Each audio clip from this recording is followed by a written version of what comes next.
Jimmy Crute and Jamahal Hill in the light heavyweight division. 8 wins and 1 loss. A very, very weird 1 loss indeed against Paul Craig, cracking his arm in the very first, I believe it was the first round or second round, I'm not too sure.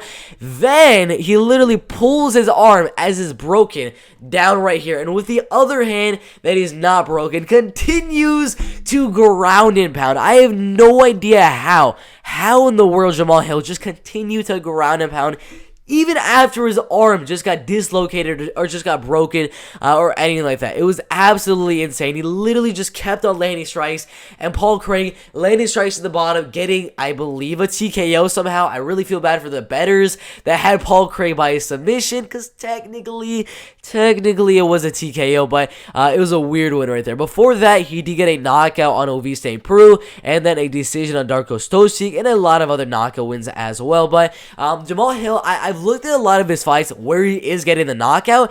It's not necessarily one strike and then they're getting knocked out.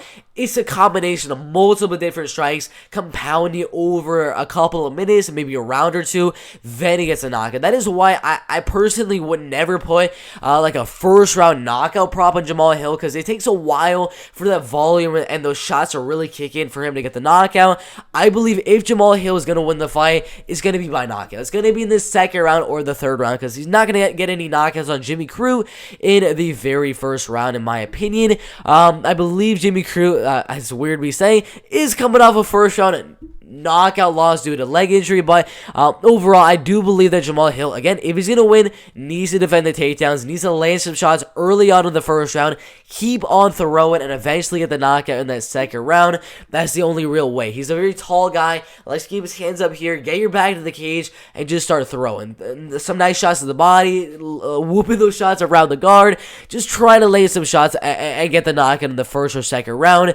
It's not going to happen on Jimmy Crute. Jimmy Crute striking, of course, probably isn't to par of Jamahal Hill, but it is very, very close to that, because Jimmy is going to be the more powerful guy, in my opinion, in terms of just like who can throw the more powerful shot. I believe that's going to go Jimmy Crute. He's going to come forward with a big shot and just land a takedown. He does not want to spend that much time with a guy like Jamahal Hill, who I know is going to land some big shots in boxing, and he's really going to be attacking that lead leg of Jimmy Crute, because we do know he's just coming off of a leg kick knockout loss. So again, Jamahal Hill attack the legs early, throw a lot of volume, a lot of pressure in the first and second round, and look for the knockout. But again, Jimmy Crute with the wrestling, with that grappling, getting a lot of submission wins and knocking out Modestas Bukauskas, submitting Michael Oleksiejczuk, knocking out Sam Alvey. He's got way better wrestling, way better grappling, and I kind of think the same thing that happened with Paul Craig and Jamahal Hill is going to happen again. But this time, Jimmy will land the takedown, and he's going to latch in a rear naked choke submission. I don't think he wants to break his arm again, so